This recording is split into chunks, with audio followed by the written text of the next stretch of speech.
Untreated PTSD, a loaded firearm, one finger on the trigger, and a single thought.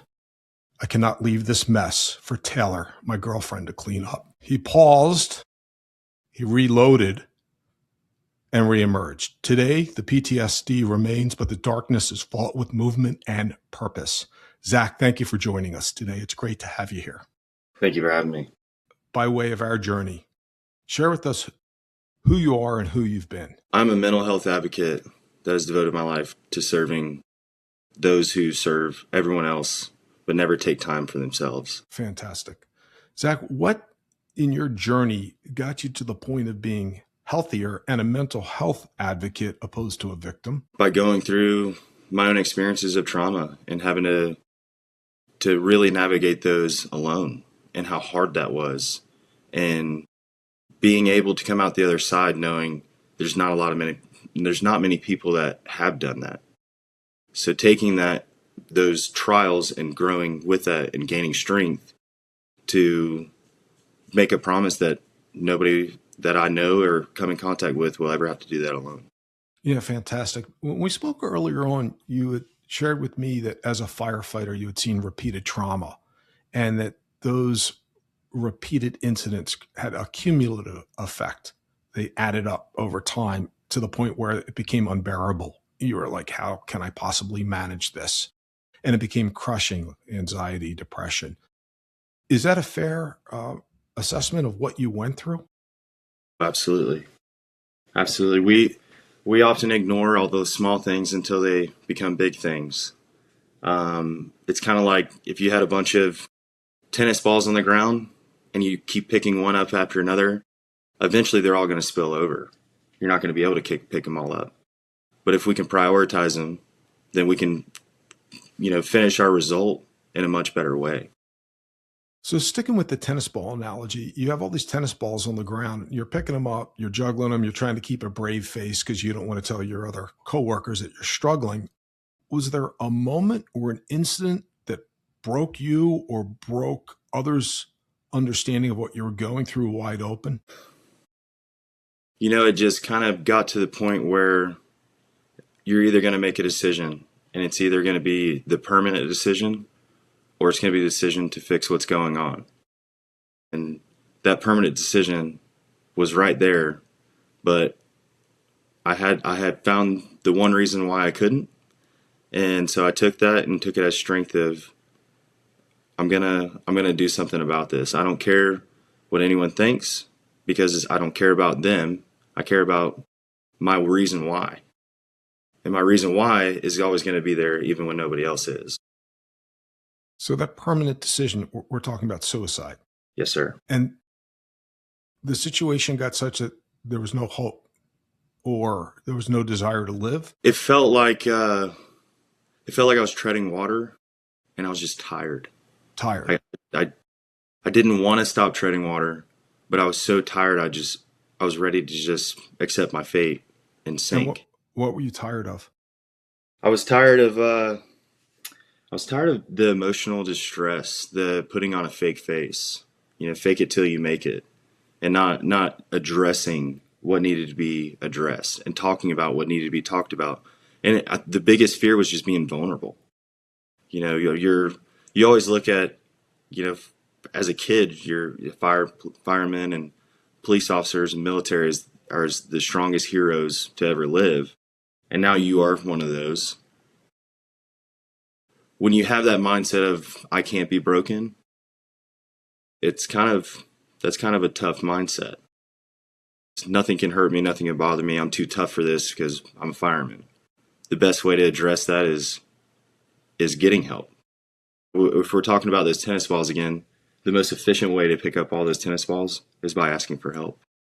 Well, let's hold up there for a second. And I appreciate what you're sharing because you're hitting on some very important topics. Let's rewind to go back to fake it till you make it. Who were you faking it for? The guys around me. I was the hardest thing in the world to do is to gain trust. Trust takes a lifetime to earn and seconds to lose. And when you're day in and day out in decision-making mode where someone's life is on the line, you have to have 100% trust. And I was so scared of saying that I wasn't okay and being vulnerable to my guys that they wouldn't trust me. And I worked too hard to gain that trust and that confidence in them that I'm going to show up every single time and do my job. So when it came down to if we ran a bad call, I did not want them to have that doubt in their head and be worried about me when we had a patient to take care of or a job to do. That's remarkable. I don't hear you say, I'm faking it because I want to be a hero. I hear you saying, I was faking it because I want to be strong for others, my brothers, my coworkers. And that to itself is quite unique and a strength. But it brings another question about your leadership. I'm not a firefighter. I'm not familiar with that type of an organization, but as a manager or one responsible for others' well-being, were administrators or leaders not aware that their team or teammates were struggling? Were you that good at faking it that no one had a clue? Yeah, actually, I thought I was. So when I finally reached out for help, some guys were like, man, I had no idea. I wish you would have told me. You're always the, funny guy, the one always making jokes and having the most fun. And then others were, kind of raised awareness. They're like, man, I've just heard you say some certain things that didn't sound right. I've noticed, you kind of, when you're alone, you're just real quiet and staring off into space. I've noticed that you're just not normal because I've known you for years. And I think the guys that didn't notice were the guys that didn't know me very long. But the guys that have seen me throughout my career, they could see where I started and where I was at now. And they could see that there's some distress there. Were there behavioral issues?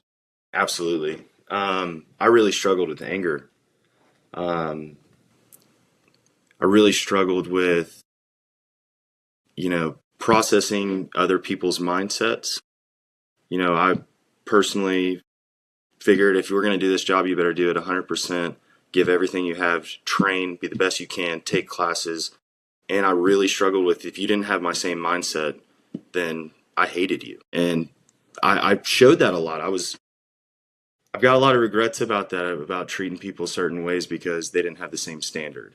And growing from that and learning from that, you got to realize it's not that people are bad people because they think differently than you do. People have different mindsets, people have different passions. And, some guys, maybe they don't want to be technical rescue. Maybe they don't want to be special operations hazmat. Maybe they don't want to be the guy with the cert book that's 100 pages long. Maybe they just want to be the best that they can be in this position that they're in. And it doesn't make them a bad person. It just, we have different mindsets. And we can still be friends and we can still, enjoy each other. But I was not that guy. I didn't see it that way. I figured if you're going to do a job where other people's lives are on the line, I'm not training to be better myself. I'm training to be better for them. And I had a problem with the fact that, a mentor of mine, he quoted me one time. He said, look, the day you realize there's more to this job than a uniform, the day you're going to be successful. Because unfortunately, that's everywhere. That's at Walmart. A lot of people with the first responder community sometimes want to just be first responders to get the discount at McDonald's. They want the title, but they don't want the job. And I had some character conflicts with that. Yes, you were living the lifestyle and that was part of your identity. The question that comes up for me, is you were concerned about being judged and yet you were judging others. Was that something that you learned growing up, or is that something that just became and embodied? No. I grew up in a Christian household, and, through the Bible is love others as you would, love yourself, or do unto others as you do unto yourself. I think it came more from struggling with my own identity, struggling with who I was, not happy with who I am. And I took that frustration out on a lot of other people because they were happy with who they were. I would struggle with how can they be very average and be so happy with who they are in their life. And I'm I'm trying my best to be the best, and I hate myself. I think that's hurt people hurt people. Hurt people hurt people. and I Where did hurt this people. where did this pain come from? Where did this dislove or dislike for yourself begin? Self-confidence issues. Self-confidence. Self-confidence issues. Growing up, just not feeling like I was what other people wanted me to be. Growing up, feeling that I wasn't good enough. You know, I was the troublemaker and I wasn't the golden child. Struggling with, you know, those self issues of never feeling good enough. Always trying to be the best, but not ever being the best. So I think it was like an accomplishment thing. I would set such high goals that I could never reach them. And I would really struggle with that instead of loving the process of growing. I want results now. I don't, but my work efforts should directly result into my reward efforts. And I struggle with that. I didn't like to lose. And I would lose a lot.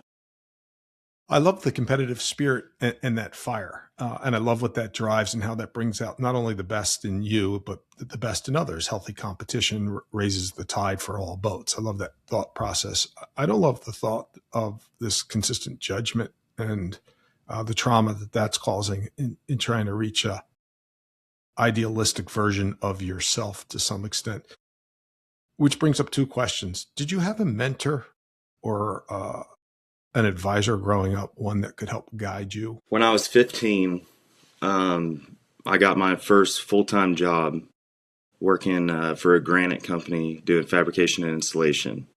It was a guy that went to our church. He had two kids that I was friends with, but he saw something in me that I never saw in myself. And he took a lot of that passion, a lot of that anger, a lot of that frustration, a lot of that competitiveness and tried to mold me into, hey, you're never going to get anywhere unless you have a work ethic. Nice. I don't care if you're angry. I don't care if you mess up, you fail or anything. Just as long as you work hard and do the best you can. That's all that matters. So he was, or he still is he's like a father figure to me. He was somebody that I never felt judged. I felt like could very comfortably be myself, who I thought I was in my own skin, and was loved unconditionally for it. So a lot of the good traits and stuff I have, in that very critical time as a teenager, when you're fighting with your parents all the time, having a good, wise, resource was very, very big for my my upbringing. And as you transitioned to the fire department and advanced to special ops and all the work that went in there, did the fire department provide a mentor or a training buddy that was more senior to help bring you along? You get that with your crews. Whatever crew you get assigned to, you're always going to have senior guys, and you're always, be a sponge and absorb everything. Keep your mouth shut and your ears open. So definitely a lot of the skills and a lot of the tactics and a lot of the decision making and stuff was very well mentored in the fire service. I was very fortunate to be around some of the greatest firemen in the world, and they taught me a lot. But as first responders, a lot of times your emotional tactics are not the best. We're not an HR department, so it's very rough and hardcore. And I really adopted that mindset of, if you want to be the best, you better be the best all the time. And if you're not trying to be the best, I don't have time for you. Okay, so hold up. You did a gut check and you said, I am the best. I'm going to be the best. I strive to be the best, but I don't feel fulfilled. And you shared with me in an earlier conversation that you asked for help or were offered help. Is that correct? That was toward the end of my career at my first department. Was, mental health was not anything that we ever talked about. Mental health was very frowned upon. It was, if you can't handle it, get out. And so you take that mindset and you really kind of run with that. Because I struggled a lot with that. Is a lot of these things are really affecting me, but I just have to eat it. I have to suffer in silence. I have to embrace the suck. And now, through a lot of different events that have happened throughout the years, there is a change happening in the departments. There is more mental health studies going on. There is more resources, but at the time, it was the Wild Wild West. It was cowboy up or shut up. So that I really struggle with that.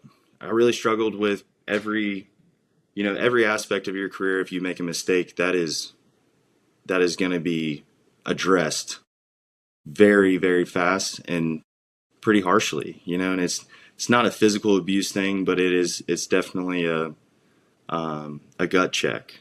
And the thing about the fire service and really first responder and veteran community is, as much as it is a big community, it's very small. And so information gets out very fast, and people do love to armchair quarterback every single situation. So that's a big reason why I was scared to talk about everything, is I just didn't want everyone to know. Really, I trusted my guys, but word gets out. You just never know. I was really scared that I was going to be looked at as weak. I was scared that I was going to be looked at as a fraud. Because I put this persona that I was the toughest guy in the room, but I was crumbling. And how do you talk to the other guys that are around you that are the toughest guys in the room? Because I look up to those guys and I don't want them to think I'm weak. And so it finally came to a breaking point, and I did reach out for help, and we had a chaplain that we could talk to, but that's pretty much our only resource.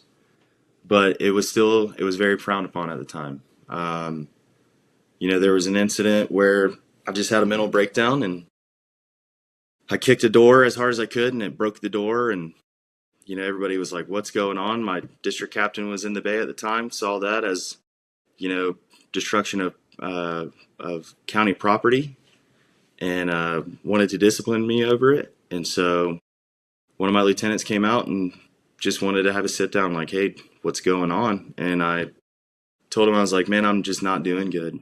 I had a gun in my mouth last night. I was going to pull the trigger. I was like, I really need some help. And this is my one chance to get help, because I have 100 reasons why I should. I'm just grasping on the one reason why I shouldn't. And so it was accepted pretty well at the time. That's when guys were like, man, I had no idea. I had no idea you were struggling. But I basically told him, I was like, I couldn't tell you, because I have to perform at 100%. And if I'm not 100%, I'm scared I'm going to lose my spot. So the next day, I had to have a meeting with our commander, and everything was good. I spilled my guts, and I felt so much better for it. And there was a lot of support there, and everything was good. And then about 2 weeks later, I got an email saying I was removed from the special operations team, and I was transferred. And I started hearing rumors that I was a dirtbag, and all these other things, and that kind of hurt really bad. I gave everything I could, and it wasn't good enough. And then when I showed my moment of weakness, it was punishable. And I'm not trying to make a victim story. I was, like I said, I had a lot of character flaws. I had a lot of emotional immaturity. So outside looking in, there's probably other factors that may have influenced that decision. But at the time, I felt like I lost everything. Everything worked so hard to get. I failed because I wasn't able to address myself. I was very good at addressing others, but I could never address myself. So that was a big learning point. First, thank you for being so vulnerable. Second, I recognize that every situation is circumstantial. And so you're not making a comment about a specific department or a specific individual, but rather the circumstance. Third, the fact that you were able to recognize that something was wrong and ask for help is probably the greatest strength and courage that one can have. Unfortunate, the culture or circumstance wasn't able to embrace it to that full extent. but I applaud you in a weird way. I'm sorry you had to go through it, but I'm glad you had to go through it because you're one I, of the most grounded dudes I've bumped into in a while. I'm there. I struggled for a long time with it. I struggled that, I never got to, reach my goals and stuff, but I really truly believe these trials and tribulations have happened to mold me to who I am today. So For sure. I don't hold the grudges for it. I definitely learned so much for it. And now it's just kind of dealing with the consequences of my actions, to a lot of people that, I wasn't a great person to. It affects me now because being a mental health advocate, I feel like the way I acted as my younger, immature self, maybe they won't reach out for help to me because, I remember how you treated me. And so that's a big thing about being so vocal about it is, hurt people. And I know how I felt and I don't want anybody to feel that way. Right. And that's a big regret but you have to fail to get better. You have to self-reflect to be able to change. And the future is definitely brighter because of a darker past. Great insights. I really appreciate the journey that you've been on. I want to take a moment and talk about all the positive things that you're doing. And I want to start off with saying you're now an endurance athlete. You're training for Hawaii Ironman. So movement, motion, endorphins have supplanted the dark depression. What got you into training your body to ease the mind? So I have never, ever, ever been somebody that would take the time to even appreciate endurance athletes or endurance sports. I did play team sports my whole life and I hated running. I really didn't. I hated lifting weights. I hated all of it. It was not something I looked forward to. I mean, there was stints where I was like, yeah, well, let's hit the gym. Everything's going to be good. But it's one of those New Year's resolutions that last about 12 days. Because it was always a challenge. I never liked not being good at something. That was something I really, really struggled with was if I'm not good at something, I'm going to put everything into it to be the best that I can be or the best out of all my friends or the best in the community. A lot of that mindset growing up wasn't great because to be the best is a long process and I'm not somebody that likes the long process. So a friend of mine who we were coworkers last year committed suicide. And it was the first suicide in that department's history. And it was really hard because being on, a mental health advocate now and being on a board of directors for a nonprofit, I have the resources to help. And throughout my whole career, I've always helped people I never knew. Every time the call drops, there are chances you might know somebody, especially living in the same town that you serve, but everyone's strangers. And the mindset is you don't create an emotional connection with your patients because that will eventually kill you. Well, this time all of the people that I was helping were my friends. And it had a pretty big impact. It had an impact because I had a friend that I could have helped, but I didn't know. I didn't know he was going through this.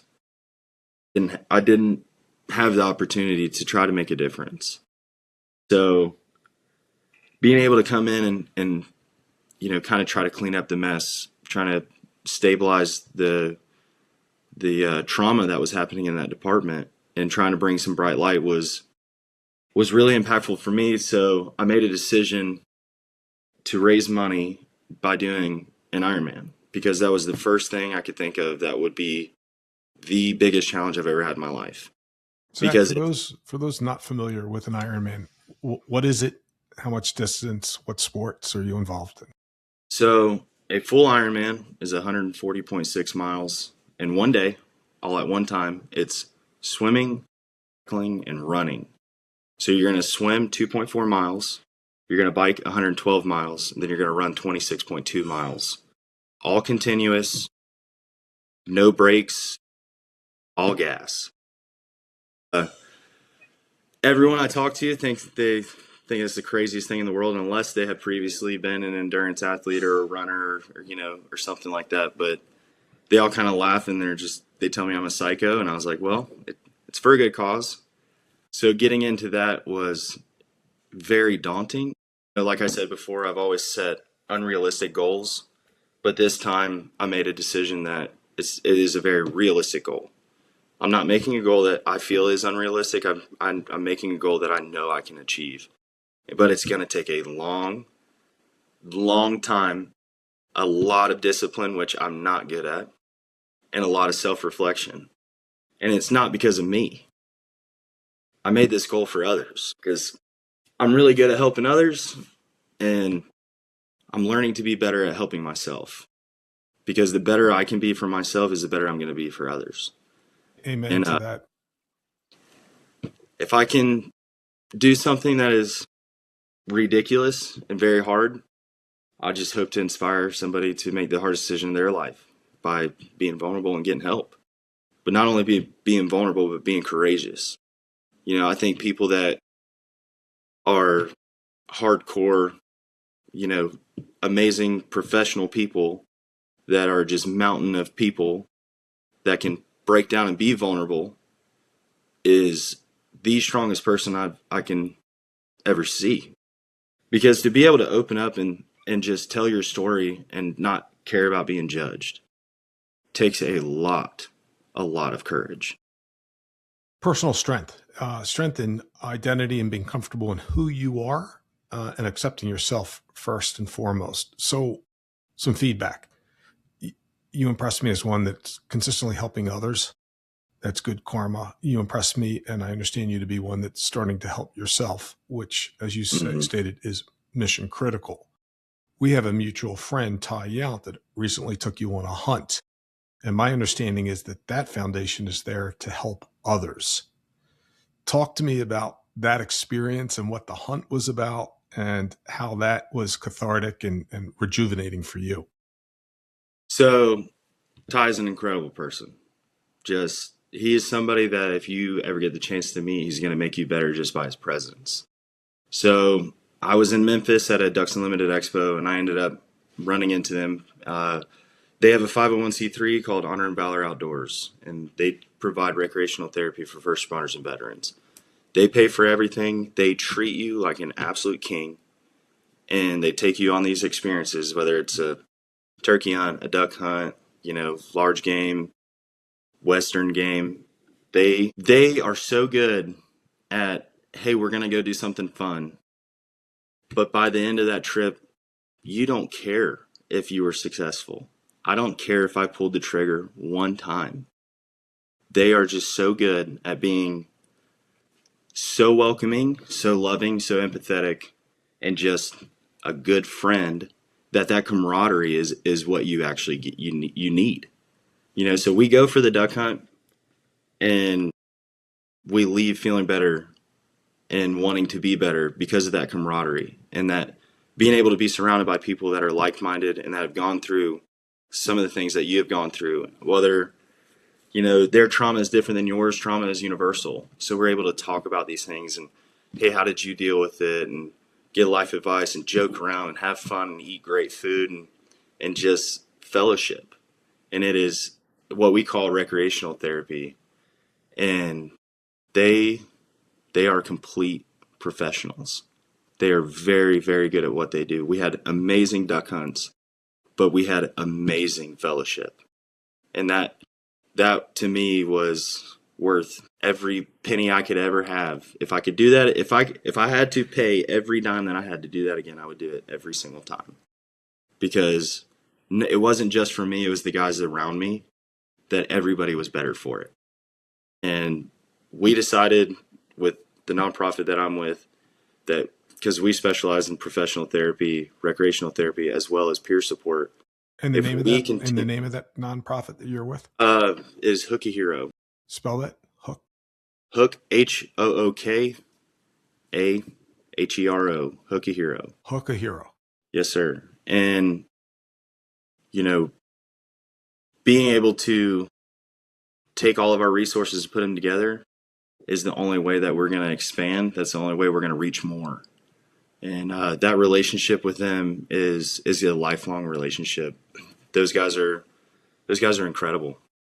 They are absolutely incredible. Zach, this is fantastic. You've taken us on quite a journey today, and I'm extremely grateful for your time. I want to applaud your courage and the camaraderie that you're able to put together, what you're doing through the not-for-profit foundation, through your athleticism, through your Labradors. I know you have three of those that hunt with you, and through the nurse in your life, Taylor, who's a very special person. You're grounded. You're among the strongest individuals that I know. We all have moments of insecurity and doubt. I recognize that one of your therapies is movement, physical movement to create emotional movement, and a reliance on connectivity to others when isolation and darkness may be the more common or comfortable default. So I appreciate that. I've done a little bit of research. I recognize that firefighters are more likely to die by suicide than in a fire. I understand that the career toll is very high. A 25-year career is a minimum of 225 high trauma imprints, and those imprints create residual garbage in the psyche that doesn't just go away. And I also recognize that PTSD, whether it's with a first responder or just a trauma victim, those that have experienced PTSD are 15 times higher than for a suicide risk. I believe, as with you, that the cure is movement, aerobic exercise, literally rebuilding brain tissue that's damaged by PTSD. There's some really good neuroscience that's coming out. I've had a few guests that have experimented with ibogaine and ketamine to create neuroplasticity and new neural pathways. Common to all of them is trauma, trying to live up to an expectation that others put on them, not necessarily taking the time to love themselves. So the word for today is grace. May you have the grace and the grace to share with others. You are a high tempo impact person.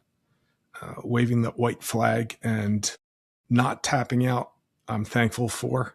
I look at that as your tactical reload, not a submission. My challenge to our guests and audience today is to ask a friend, a peer, a cohort, a teammate, how's your head? How are you doing?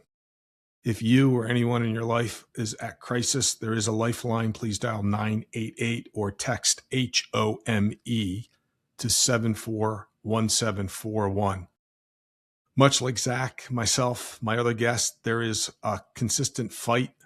We're all in it. We wish you all the very best.